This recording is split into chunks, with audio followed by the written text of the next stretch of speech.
Have you ever pondered on your true identity and origin? A question that invites us into the depths of our being, into the heart of our existence. We are not merely flesh and bone, birthed from the earth and destined to return to it. No, we are something far more profound, far more divine. We are created in God's image and likeness. Ponder on that for a moment. This divine statement is not about physical resemblance, as if looking into a mirror and seeing the face of God. It's about spiritual and moral likeness. We share the same essence, the same divine spark as our Creator. We are, in essence, a reflection of God's Spirit, imbued with the same creative power that birthed the cosmos.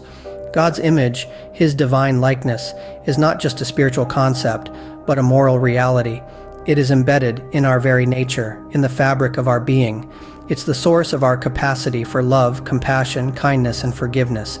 It's the root of our desire for justice, our pursuit of truth, our yearning for beauty. But the divine image is not just about what we are, but also about what we can become. It's about potential, about the capacity to create and transform, about the power to shape our reality. Just as God spoke the universe into existence, so too can we speak life into our world, into our circumstances. This divine image, this likeness to God, is not something we need to strive for, to earn, or to achieve. It's already within us, a gift bestowed upon us at the moment of our creation. It's like a seed, waiting to be nurtured, waiting to grow and bear fruit. So, the next time you look in the mirror, see beyond the physical. Look deeper, see the divine image, the likeness of God. Recognize your true nature, your true identity. Remember, you are not just human, you're created in a divine image. Did you know that everything you need is already within you? A profound truth, isn't it? The Holy Spirit, Jesus Christ, and the kingdom of God, they all reside within us. Yes, within you and me. The divine essence of our creation is not an abstract concept. It's a living, breathing reality. Often, we may feel the need to perform certain rituals or visit specific physical locations to connect with God. But the beautiful truth is, God is already alive within us. We carry His presence everywhere we go. We are the temples of the living God, the divine abodes where He chooses to reside. This divine indwelling is not just a comforting thought. It is the powerhouse of our existence. It is the source of our strength, our wisdom, and our creativity. It is the wellspring of love, peace, and joy. It's a reservoir of divine potential waiting to be tapped into. Our consciousness, the very essence of our being, is part of the divine consciousness. It is where the mortal meets the immortal, where the human touches the divine. It's a sacred space where the finite embraces the infinite. This consciousness is not some distant, unreachable state.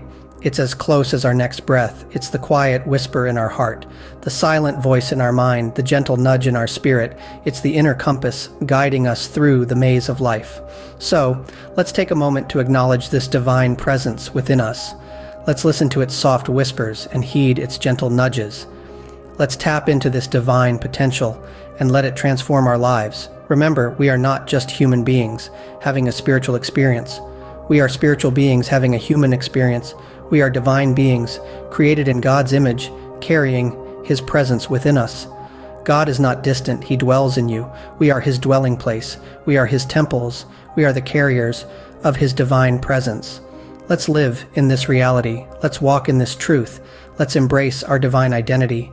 Let's unleash the power within. Are you aware of the power you have over your thoughts? It's a question worth pondering, isn't it? Our minds are fertile grounds for ideas, imaginations, and thoughts, and we hold the reins to steer them in any direction we desire. This is an aspect of our divine image, our creative power, the ability to direct our thoughts, to shape our reality. Every thought we entertain either aligns with or opposes the knowledge of God, just as we are created in His image. So are our thoughts a reflection of His wisdom. However, not all thoughts serve us well. Some, indeed, may challenge our spiritual growth and hinder our path to divine realization. So what do we do with these thoughts? Here's the good news. We've been bestowed with the power to cast down any thought or imagination that stands against the knowledge of God.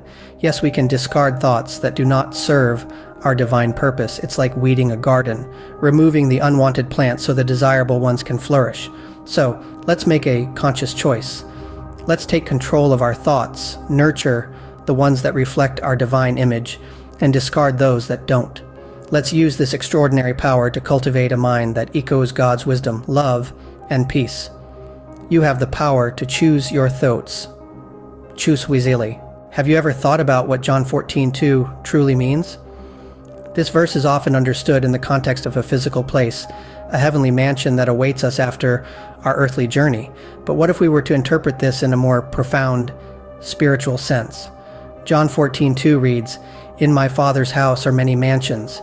If it were not so, I would have told you, I go to prepare a place for you." Now, consider this. What if our Father's house is not a distant location, but rather it's within use? What if the many mansions are the infinite possibilities that exist within our divine nature?